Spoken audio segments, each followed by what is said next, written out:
Hello guys, how are you? I hope you are doing well. तो आज हम अपनी यूट्यूब वीडियो में बात करेंगे कि सेट ए से सेट बी पर हम कितने वन वन फंक्शन बना सकते हैं। That is the number of one one function from a set A to set B. इसके लिए हमें सबसे पहले जानना होगा what is a one one function, कि वन वन फंक्शन होते क्या हैं। तभी तो हम बताएंगे कि कार्डिनल ए से बी पर हम कितने वन वन फंक्शन बना सकते हैं। तो यहाँ पर हमने वन वन फंक्शन की डेफिनेशन लिखी है कि a function f from a to b is said to be one one if distinct elements have distinct image. That is, if mathematically हम इसको लिखेंगे तो if f a बराबर f b then a बराबर b for all a b belongs to a। अब हम इसको समझते हैं थोड़ली कि एक्चुअली में वन वन फंक्शन क्या होते हैं। कि हम अगर हमारे पास डोमेन में कोई भी दो डिस्टिंक्ट पॉइंट है हमारे पास और उनकी इमेज अगर हमारे पास सेम आ रही है तो हम बोलेंगे कि वो फंक्शन वन वन नहीं है। क्योंकि हमारी डेफिनेशन क्या बोलते हैं, कोई भी दो पॉइंट्स हैं डोमेन के तो उनकी इमेज डिस्टिंक्ट होनी चाहिए, ना कि सेम।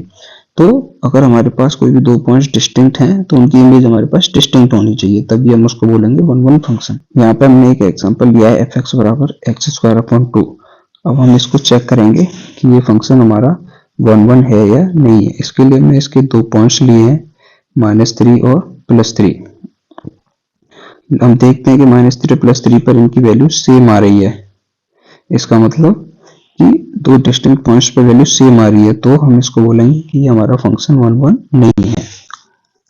क्योंकि हमारे पास अगर वन वन होता तो वैल्यू डिस्टिंक्ट आनी चाहिए थी -3 और 3 की, लेकिन यहाँ पे सेम आ रही है, तो it is not a one one function. अब हम एक और एग्जांपल लेते हैं एफ एक्स बराबर एक्स क्यूब अपॉन 6।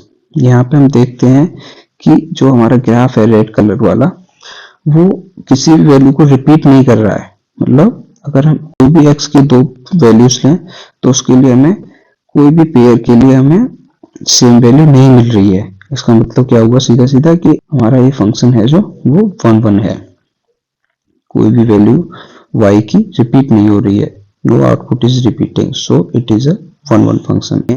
अब हम इसकी काउंटिंग के बारे में बात करेंगे कि सेट ए से सेट बी पर कितने वन वन फंक्शन हम बना सकते हैं।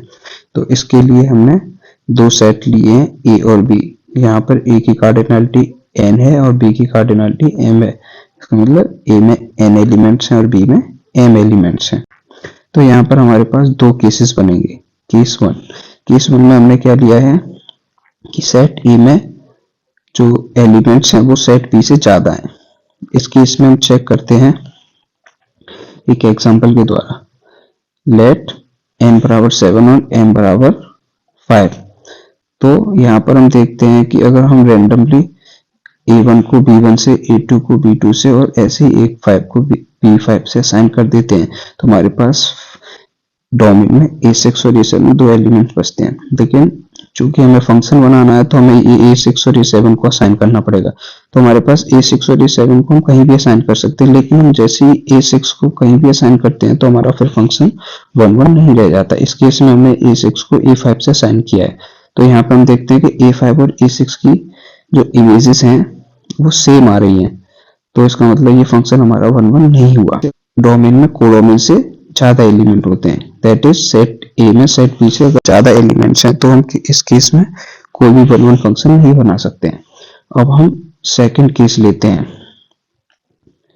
सेकंड केस में हम लेते हैं कि cardinality of A is less than equal to cardinality of b, that is n is less than equal to m।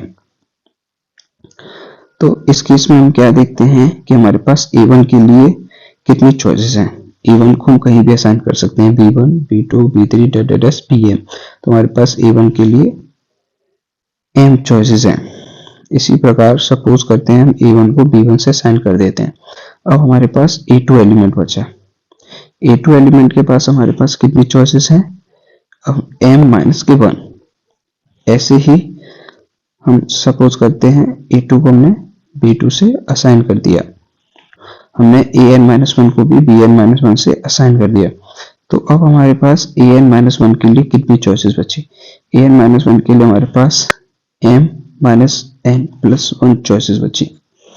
तो टोटल चॉइसेस हमारे पास हुई m into m-1 into m-2 into m minus n plus 1।